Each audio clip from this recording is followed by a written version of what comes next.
Assalamualaikum warahmatullahi wabarakatuh. Salam jumpa kembali Bapak Ibu. Untuk video kali ini kami akan menyajikan tentang profil pelajar Pancasila secara ringkas tapi tetap lengkap. Kami ringkas menjadi 7 hal pokok. Untuk itu kita mulai saja. Yang pertama, profil pelajar Pancasila ini bukan sesuatu yang muncul secara tiba-tiba, tapi merupakan hasil kajian lintas ahli.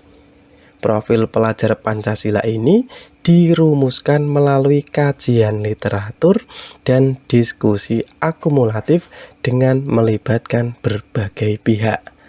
Ada pakar di bidang Pancasila, ada pakar relasi antar agama, ada pakar kebijakan pendidikan, ada ahli psikologi pendidikan dan perkembangan, serta para pemangku kepentingan pendidikan.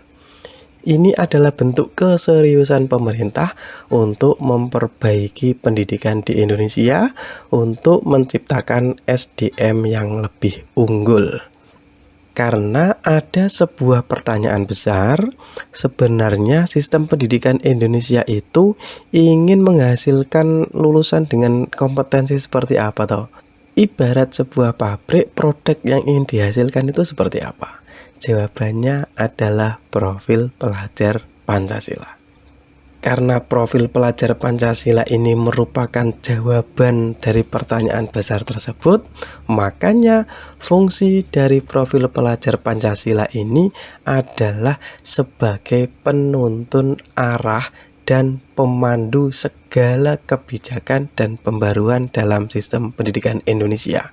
Semua kebijakan yang diambil oleh pemerintah yang berhubungan dengan pendidikan nasional, maka panduannya adalah profil pelajar Pancasila, termasuk standar isi, standar proses, standar penilaian, semuanya harus bermuara pada profil pelajar Pancasila ini.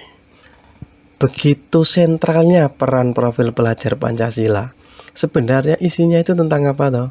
Nah, profil pelajar Pancasila ini dirumuskan dalam sebuah pernyataan yang komprehensif, yaitu pelajar Indonesia adalah pelajar sepanjang hayat yang kompeten, yang berkarakter, dan berperilaku sesuai nilai-nilai Pancasila.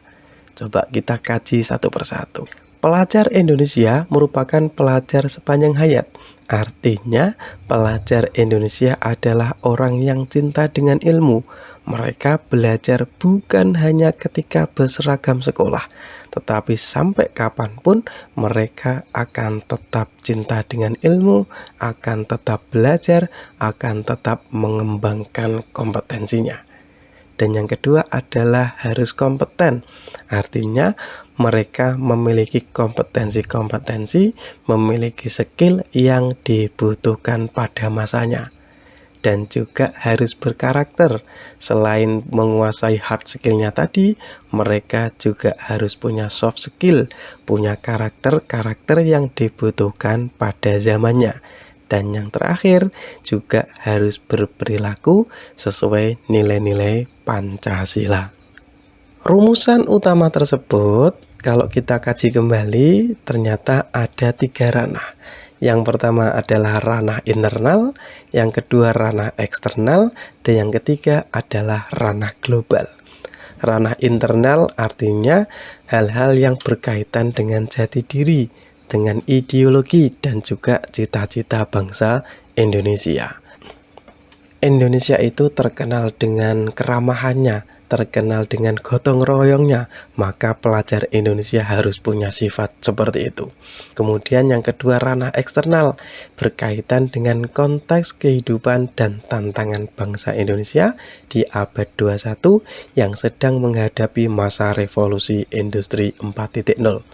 Untuk pembahasan revolusi 4.0 skillnya seperti apa, videonya sudah kami siapkan, PPT-nya sudah jadi, tinggal kami upload. Dan yang ketiga adalah ranah global. yakni kompetensi untuk menjadi warga negara secara demokratis serta dapat berpartisipasi dalam pembangunan secara global, secara internasional. Kemudian selanjutnya, apakah isi dari profil pelajar Pancasila itu sesederhana tadi?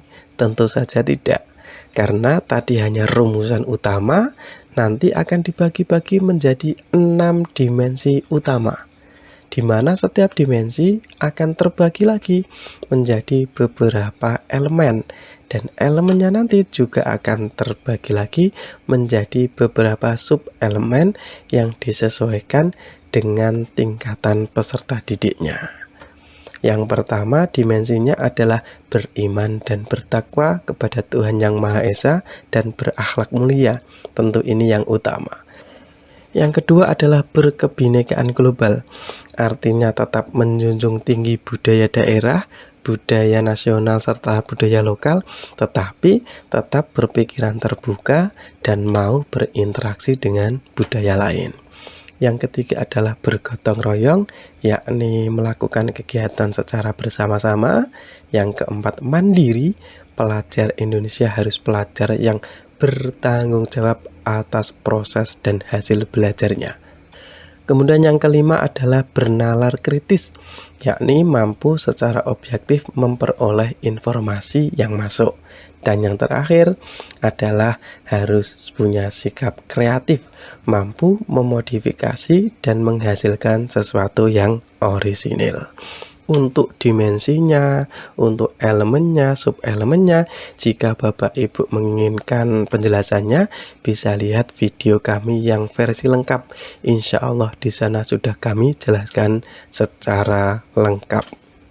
Selanjutnya, muatan-muatan profil pelajar Pancasila tadi, nanti ketika di sekolah itu diajarkan melalui apa? Nah, jawabannya adalah melalui 4 kegiatan berikut. Yang pertama intrakurikuler, yang kedua kokurikuler, dan yang ketiga adalah ekstrakurikuler. Nanti ditambah lagi dengan budaya sekolah masing-masing. Intrakurikuler adalah pembelajaran seperti biasa di kelas.